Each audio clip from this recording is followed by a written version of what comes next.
ఓం నమ శివాయ.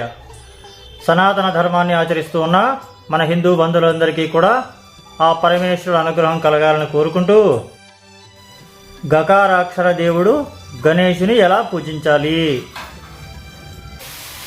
వినాయకుడిని పూజించడానికి తిథి, నక్షత్ర, ఉపవాస విధులేమీ కూడా లేవు.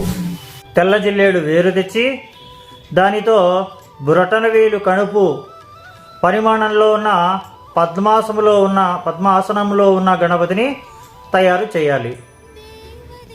ఆ గణపతిని 4 భుజములు 3 కన్నులు కలవాడిగాను, ఆభరణములు సర్ప యజ్ఞోపవీతములు కూడా ధరించినట్లుగా తయారు చేయవలెను. శిఖరమున చంద్రరేఖ ధరింప చేయాలి. ఎడమ చేతిలో దంతమును, కుడి చేతిలో జపమాల, 3వ చేతిలో గొడ్డలిని, 4వ చేతిలో లడ్డు ఉంచాలి.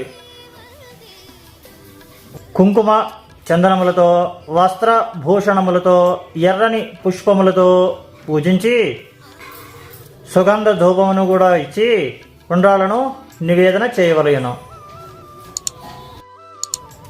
పొట్టి అతిథిని ఇంటికి తీసుకొని వచ్చి మర్యాదలు చేసి భోజనం పెట్టాలి.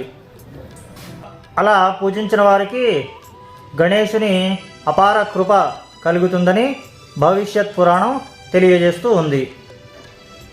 స్వస్తి.